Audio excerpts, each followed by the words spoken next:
We'll have a look at the stats as normal. Does it bear that out? I think that's not bad. That's not a bad place to start, actually. The only thing I'll say on the lineup, I don't normally do this, but he picked 4 midfielders. All right, there's no getting around that. He picked all of his midfielders rather than other members to play in the left wing. So that's just a note that people need to be aware of thinking going forward, because that will have a knock-on effect of the future games, because you've burnt minutes there for key players. Top level stats, let's have a look. So, and this can be useful, can be not, right? And then we'll do the period, as you said. So overall, it's about a 50-50 possession game. Yeah, we're not going to argue over a couple of percent either way. Penalty box touches, this is where it starts to get interesting. 46-26. So we got better than that. Field tilt, yes, a little bit less than that because of the basketball nature of certain periods. You end up tot up. And they had a large period in our final third, and then we had a period we did get in there. So that's why that's almost level. Shots, okay. Everton, we got outshot at the weekend. We didn't have a shot second half. We still outshot them here, 17-9 at their place. We outshot them massively. Oh dear. On target though, 3 apiece. All right, okay. Penalty box shots, 14-5. That's a huge difference. That's not even the same game. That's us 3 times the amount of shots in their penalty box we took. Big chances, 3-2. Okay, 2 goals each we know. And this is another key indicator. We only let them have 0.73 XG, and we created nearly 2.5. That's an amazing away performance, right? Those who've got a FOP mob, if you ignore the scoreline, look at the stats panel, you look at that and you go, flipping it. That's a hell of a performance. You know what I mean? Because the shot maps, everything is looking really rosy. Threat, again, another thing we always talk about. If ours is over 100, that's good. 132. Yeah. If theirs is less than 100, that's good. Theirs is 58. So we've done a lot of the stuff right, yeah. Metrics, however you want to call that, underlying numbers, probably just a bit tight today. Long ball rate, they were at 8.7, 13 for us. It's a little bit higher, but that can be to do with the second half challenge. Now, if we do your periods, so the first 2 periods that you said, the first half an hour, I would say we were really good. We were on it. No XG from them, no XG from them. A combined XG there of about 0.7, which is what they get for the whole game. We created in that first half an hour. Our threat creeping up from 40 in the first 15 minutes to 100, 120 in the second, in that sort of 50 to 30. We're on it. We have got touches, more touches than them. We have got penalty box shots, 6, they're 0. We've got total shots of 7 to their 0. We are, as you quite rightly said at the start, we are really going through the gears here. We are like, yeah, okay, 16 penalty box touches to their 5. This is a real period of dominance for us. And we get the goal. And we get a great break, boom. And I think I was sat on the bike this time, but I was literally like, right, yeah, this is us here. Let's cruise for the next 5, 10, and then we'll go again. Typical kind of thing. But then, as you said, from 31, probably through at least till half time, they get control of possession. They flip the field tilt around 70-30. They equal our shots. They put more on target than off target. They then start turning. So we still have a high threat conversion, but in terms of XG, they're starting to build now. They're at 0.5, right? Annoyingly, they get 2 big chances and score 2 goals from half an XG. That's insane. That's like the first one is a third phase set piece. Kind of one of them, crap happens. That just happens, right? It's a moving. We could have dealt with it. 7 opportunities, better bouncing ball. Second one is handball. Is handball. I don't even know why it didn't go with 7. There's no way that didn't impact the resulting move, right? It gave them an advantage. So it's handball. It should have been ruled out. Anyway, and they have another one ruled out as well for a close offside, I think it was. Was it Rashford? It was offside as well in this period. Yeah. So they had just, which was, I think BBD's heel was just coming up. So this is a really strong period for them. Then after half time, Slot does his usual. We then split the field tilt. We're 60-40 at this point. We're 60-40 for the first half an hour after half time. We get our goal. And you quite rightly, you said, we are literally there. We're 184 threat conversion. We are going through the gears, trying to find that second, trying to find the winner. Unfortunately, we have to make the subs here. This is the period we have to make the subs. And after that point,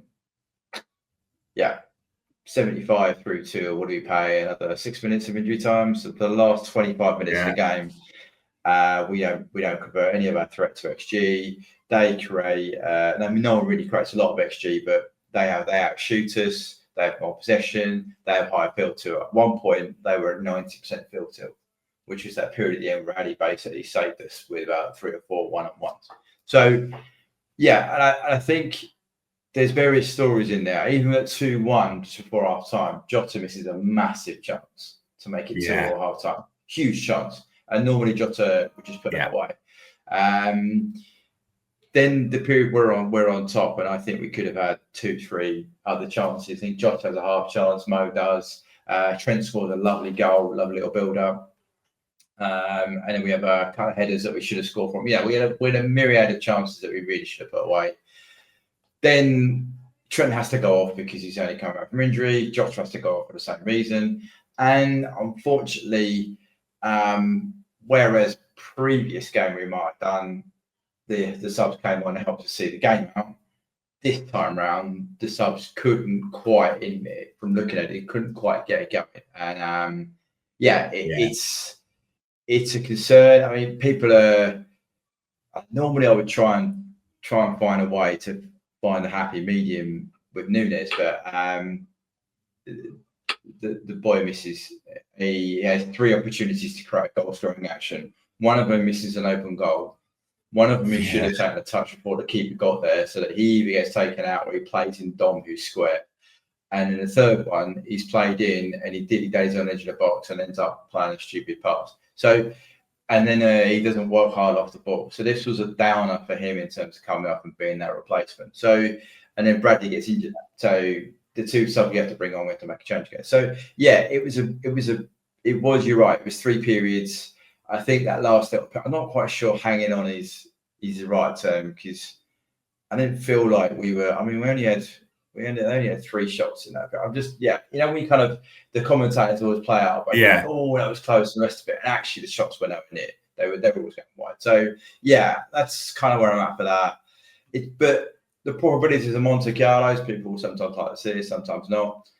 Should have won a game 2-0.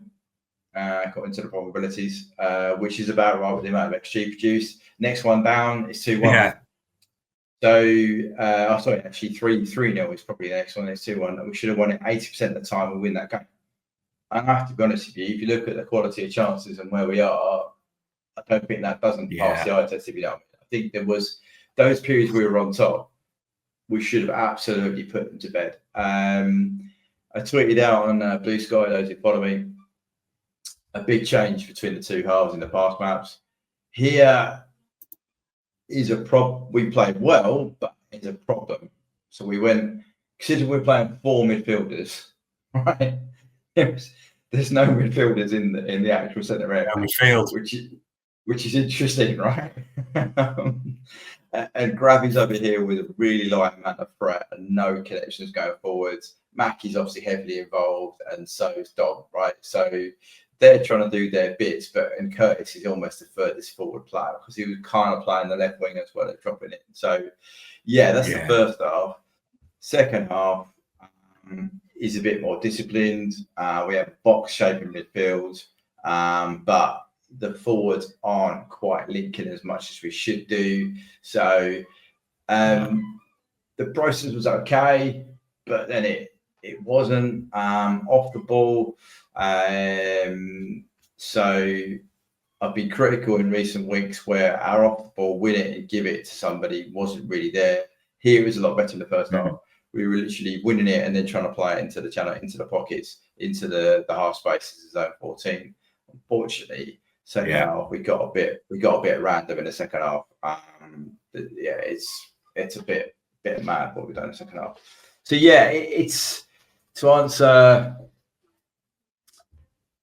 Yeah, I think 3 periods is right. I think we have to. Villa are a good side. I know there was a bit of preamble that they're injury ridden. They might do this, they might do that, but they are still a good side. They still had pace. I think Emery probably made a mistake in not playing Ramsey from the start. Yeah, he shifted players around that position, which I don't think helped them because it allowed us a bit of dominance in areas they wouldn't normally give up. But I keep going back to this. This is their shot map, right? This is them at home, right? That's not a picture of a side that's drawn with us. That is a picture of a side that's absolutely killed them and just not got the point. So to have that many shots centre in the penalty box and not get a win, I think you'd be hard pressed to find another performance like that, to be honest with you. Unfortunately, we have had a few more in this run, but so I think overall, I think we did deserve to win it. I think there are some underlying tones coming through now that we can be aware of in terms of players off the ball, should we say. The dual rates are down, being kind. Curtis is playing slightly further forward, so it's a little bit unfair to call him. But when your 6 is clocking a dual rate at 17% win rate, that's a bit of a concern for me, if I'm being honest with you. Other concerns, Virgil's aerial rate was down at 60. Canate 50. So that's just things that are normally our bread and butter. We're just not quite in that area off the ball, which allowed them to score 2 goals from nothing really, or not nothing to be off. But yeah, they had 2 opportunities to really score, whereas normally we would have defended that well. I think that's it's annoyingly one of those. I will always try and be positive and say, okay, we're 8 points clear. I don't think Arsenal can go on the run. I think need to win something like 12 out of 13. If we win all our home games and pick up 5 points away from home, that would give us some like high 80s, and that would mean Arsenal would have to win 12 out of 13. I don't personally think Arsenal can do that, touch wood, but so I'm still trying to remain positive. But we really need to find a way of getting back to the intensity that we had off the ball pre 2024 really, because 2025 our draw rates has dropped a bit. On the ball, we're absolutely fine. The numbers we're producing, we're knocking out the shots, the quality and the rest of it. It's just off the ball. We're not quite at the elite level that we were. Our process is still okay. Our pressing is still good. It's just that when we're in a position to win that possession, we're not winning it. We're losing it now more often than not. Whereas in 2024 we were winning it. So a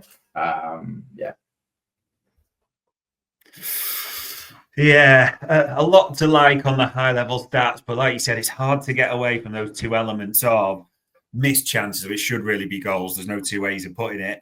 And that joy is a concern. And it may tie into a question that Sadie's asked you there. So it says defensive variance should swim back in our favour at some point. No, limiting a top 8 Champions League side to 3 awful defensively. But if you're losing the dual battle, you're giving them sort of field possession. You're giving soft chances up, aren't you, Bart, at the same time? Yeah, I mean, he's right. Generally on the top line, limiting to 3 isn't bad, but if 2 of those 3 are big chances, that is bad. Like, you generally shouldn't be giving away more than 1 big chance a game against anybody. So for us to give up 2 in this game and in the same period is just, that's not great. Variance could swing back, but this isn't a one-off. If you've looked at the shows we've done, we've noted about the dual rate has been dropping for certain players in 2025. So it's becoming a bit of a trend. UP will probably do a bit on that on Monday night for those who want to tune into today, because we've done a bit of a deep dive on the data, but it does look like a bit of a trend at the moment for this year that we need to change, because otherwise it's only 12 games to go, but there is also quite a long way to go. So we need to change things up a little bit. Yeah. It's a long way to go if it keeps declining like it is as well. So yeah, there we go. The eye test, some things to just have a slight concern or question mark over. But let's try and bring a positive. I know you said you look for the positive, Bart. There was only one man of the match. We've almost become immune to an Egyptian demigod getting a goal and assist practically every game. And almost, there's others who are doing their part, don't get me wrong, but it does feel a little bit like there's one man carrying his team on his shoulders at the moment. So I am pretty sure Mo Salah's stat profile here is pretty special as normal. Yeah, he's smashed it in terms of shots. He's a possession is low of him. That's not always down for him. Passes is good. Dual rate is higher than several others, but that's just not what that's not always in that. Aerials, he's not in the team for that. On ball time and threat creation are still good. If we look at comparison with everybody else, the only other player that comes near to it is probably Virgil on ball, although off ball, Virgil didn't have a great game. Yeah. And Robbo was okay on the ball. And Mac, again, I thought was another astute performance in midfield, really. A bit like the Wolves game, I thought Mac was really, really intelligent the weekend. So, but yeah, Mo for me, another monster performance. It's how many more games do we need him to keep doing it? You know what I mean? I think we spoke about Mo having a Zen-like presence of when we need it to do it, and he is getting us into positions to win games, but we just need the back four to actually do their job as well with the six. But no, an amazing performance. I profiled Rashford for his little bit for them, just to see people might want to know how he's getting on. It was probably one of Villa's better performances, smashed about three of the 7 metrics. The only Watkins was quiet on the night, won his aerials, but little else. And cut the subs when they came on did really well. Malin, the other lad I've got here, Tillemans in midfield did well as well. So yeah, a couple of players for them did okay, but and us generally, I think the spine of the side did all right. I haven't got it. Goalkeeper stats are not in here, but Ali's another one that he's sort of varying between saving everything that comes at him and then not. So I think it's just something to keep an eye on as well. So, but yeah, no, Mo, yet again, goal and assist. Unlucky, probably not to have another goal or another assist at least. Yeah, a great performance from him. Okay, away from home. God, we need him for another 12 games. Let's hope his trend continues and then we'll see what it leads to. So there you go, people. That was the Villa game, funny analysed for you. And the next game, Bart, I mean, we almost say it every week. They're massive. It doesn't really feel like it comes any bigger